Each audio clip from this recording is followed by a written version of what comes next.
هاشمي وآله وصحبه وسلم. My Lord, I only aspire to be in His company on that day when there will be no one to begin the resurrection. Then mankind will turn to the chosen. Prophet Muhammad was called Al-Sadiq, Al-Amin, because he was truthful, honest, and trustworthy.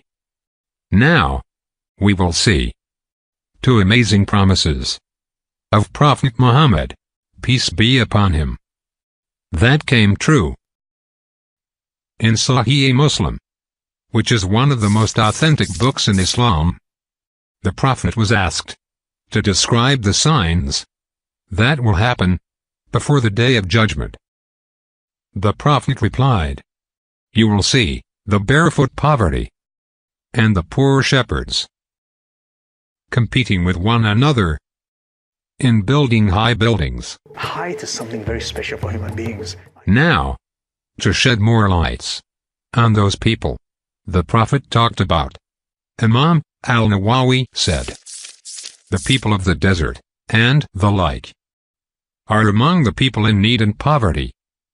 The world will lavishly be given to them, so that they will be competing with one another in multiplying the houses' levels and raising them up."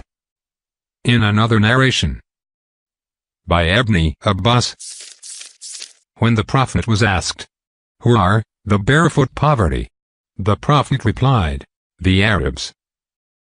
This prophetic hadith is clear and applies to what we currently witness. In the Arab Peninsula, the Prophet spoke about signs. He did not necessarily condemn certain race or certain nation. However, he gave an accurate description of the arrogant competition of some people. Now, let's see the second true promise. As predicted by Prophet Muhammad, Islam is the world's fastest growing religion. The Prophet, peace be upon him, said, "This matter will keep spreading as far as the night and day reach, until Allah will not leave a house made of mud or a hair, but will make this religion enter it." By the year 2070, the number of Muslims could equal the number of Christians around the world. That's according to a study by the Pew Research Center. Over the next 4 decades, Christians will still be the largest religious group, but Islam will grow faster than any other major religion and make up 30% of the world's population. We're joined by Conrad Hackett, Associate Director of Research and Senior Demographer at Pew Research Center, to help us break down the study. Conrad, your study shows the religious landscape in the world is changing at a very rapid rate, relatively speaking. Give us a snapshot of what the trends are and what's going to happen by 2050. Well, the biggest pattern is that while Christians are the largest group in the world, Muslims are growing fastest, twice as fast as the world's population, about twice as fast as Christians, who are roughly keeping pace with global population growth. And in the decades ahead, eventually, we think that if we go out a little bit beyond 2050, that Muslims will eventually outnumber Christians when we get to about the year 2075 or so. It's very interesting. We have a graph that shows that we want to show. It gives you a little bit more detail about the population growth. It shows, as you were saying about Muslims, the only major religious group projected to have that increase at a faster rate. Christianity is number 2, but it's so far down when you just look at the graph itself. What exactly is happening with the growth rate of Christianity itself? Globally, Christians are outpacing all religious groups except for Muslims as far as growth goes. So it's a mix of a decline in some parts of the world, Western nations, as a share of the population, but then growth in the global South.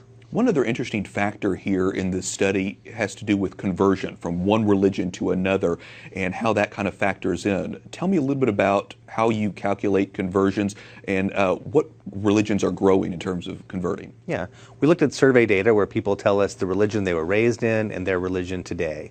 And there's religious change in many different directions. But the biggest pattern in the 70 countries where we have such data is that there are a lot of people in these countries who say they grew up Christian and now no longer identify with a religion. And as far as other religions go, there's movement in and out, but the biggest movement is from Christianity to the ranks of the unaffiliated. Yeah, or the nuns, atheists, yes, that sure. kind of thing. Very interesting, and I know that you guys will continue to calculate this, like I said, for the decades to come. Conrad Hackett, Pew Research Center, thanks so much for talking with us. My pleasure, thank you. For you will be given today, my ummah will be his cry. Oh Allah, grant them a high status in your paradise. This is